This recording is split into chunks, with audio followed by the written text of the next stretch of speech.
Hey there everybody, Mike here with Badlands Paintball. Today we're doing a pretty cool video. It's going to be covering one of the biggest issues that we run into the shop, one of the biggest questions, and a point that we have to stress all the time. And that's going to be the difference between CO2 tanks and air tanks. The two main fuel sources that we use in paintball, they both have strengths and weaknesses, and we're definitely going to want to cover those today.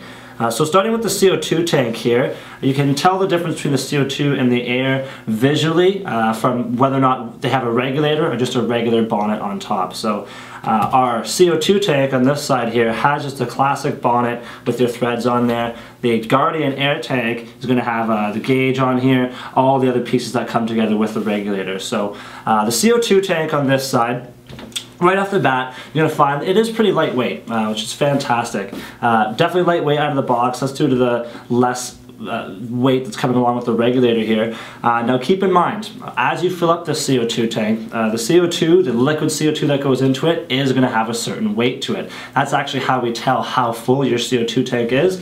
This one in fact takes 20 ounces of CO2, you can see on the front here. So that is going to add a little bit of extra weight to it. Nothing extreme though, this is definitely still usable for entry-level players or anybody who's been playing for a while, somebody with a little bit of muscle on them.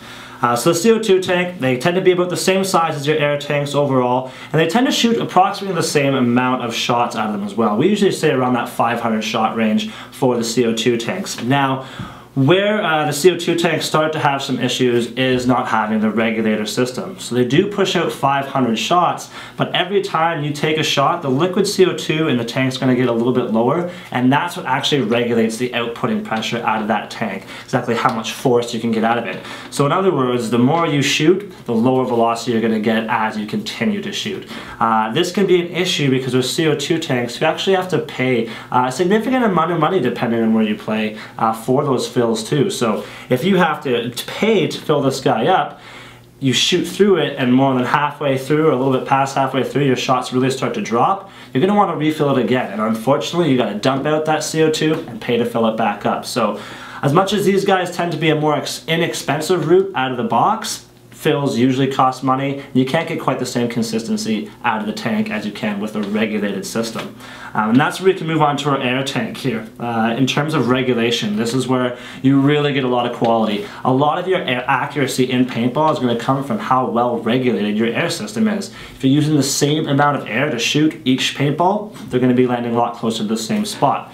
And this regulator on top of our Guardian air tank here helps us do this. It actually controls the output pressure of this tank at around 800 psi every time you pull the trigger. And this is from top of the tank to bottom of the tank. So unlike CO2, the top fill of this tank, 3000 psi, down to well around that 800 psi or less, you're going to be getting the same outputting pressure, and that's going to really improve your accuracy. So that's where the air tanks really push the limits of technology in paintball. A lot of our high-end tech guns are going to have to require air as the operating source. Reason for that is it's just straight air coming out of the tank. CO2 is quite cold as it comes out of the tank, so a lot of electronic systems really falter with it. So air is going to be the choice for you if you are running electronics as well. Lastly, the great thing about air tanks too is that they're going to be free to fill at fields. So a lot of the fields that you're finding out there have rental markers running on air. First of all, it's better for their guns and it's better for their wallets, as the air fills are going to be significantly cheaper on those rental markers. So when you pay to get into the fields, you're going to have free air fills for that, air fills I should say, for that day as well. And that's a huge bonus. Like, it really adds up quickly, guys. So in the end, just as a quick overview, you've got two different sources here, CO2, air. CO2 is definitely the cheaper route out of the box. If you can't break the bank, you want to spend your money on a good mask and a good marker, you can get the CO2. It is going to be cheaper out of the box, but it will be a little more expensive to fill over time, and it doesn't output with the same consistency as the air tanks do. The air tanks, definitely very well regulated. For anybody who has an electronic marker or wants superior accuracy out of their system, you'll definitely want to get the air tank. More an investment in the startup, but cheaper fills overall and better performance overall. So definitely prefer the air tank, but you do have both of those guys there. Now, In our stores, we do have 8 locations across Canada. You are going to find that we have a lot of variations of these different air sources, so come on in. You can ask us any questions in regards to air tanks or anything else, of course, and see the different tanks that we have out there for you.